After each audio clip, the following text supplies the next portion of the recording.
On va ici vérifier si des tableaux sont ou pas de proportionnalité. Pour cela, le seul conseil que j'ai à vous donner, c'est d'appliquer ce que j'appelle la règle des 3C. Attention, ce n'est pas une règle officielle. C'est quelque chose que j'ai mis en place avec mes élèves. Donc pourquoi la règle des 3C? Parce que le premier C correspond à calculer, puis le deuxième C comme comparer, et enfin le troisième C comme conclure. Grâce à ça, vous serez vraiment rigoureux. Donc on va partager la feuille en deux pour commencer à faire nos calculs. À gauche, je vais gérer le calcul pour le premier tableau et à droite, les calculs pour le deuxième tableau. Donc je commence par calculer. Ici, j'ai un tableau avec deux lignes. Je vais aller diviser les nombres de la deuxième ligne par la première. Mais j'aurais pu aussi faire la première par la deuxième. Donc je calcule 21 divisé par 7, qui est égal à 3. Puis séparément, je calcule 93 divisé par 31, qui est égal à 3. Et ensuite, 270 divisé par 90 est aussi égal à 3. Je vois bien que mes trois quotients sont égaux. Donc c'est ce que je vais écrire dans la comparaison. Les quotients sont égaux. Ou alors j'écris 21 sur 7 est égal à 93 sur 31 égale 270 sur 90.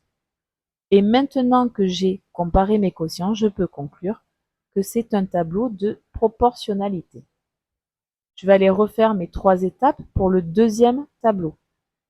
Donc je commence par calculer, toujours pareil, je choisis une ligne que je divise par l'autre.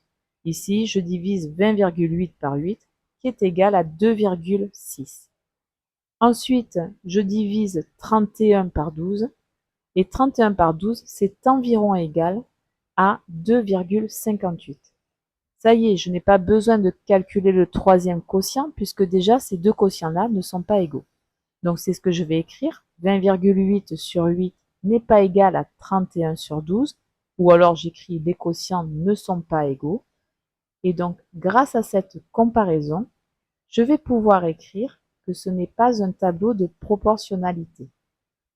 Attention, par contre, donc pour rédiger ce genre d'exo, très important, deux choses vraiment très importantes.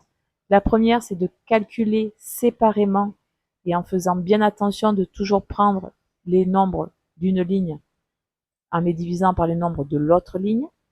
Et la deuxième chose qui est très importante, c'est au niveau de la comparaison. Je n'ai pas le droit de dire que des valeurs approchées sont exactes. Par exemple, si je regarde le 31 sur 12, si je regarde sa valeur approchée au dixième, c'est 2,6. Donc je suis tentée de dire que 31 sur 12 est environ égal à 20,8 sur 8. Et bien ça ne me permet pas de conclure. Parce que quand je calcule au centième, je vois bien que ce n'est pas égal. Donc ne jamais dire que des valeurs approchées sont égales. J'ai le droit de dire qu'elles ne sont pas égales pour conclure que ce n'est pas proportionnel, mais par contre, je n'ai pas le droit de dire qu'elles sont égales.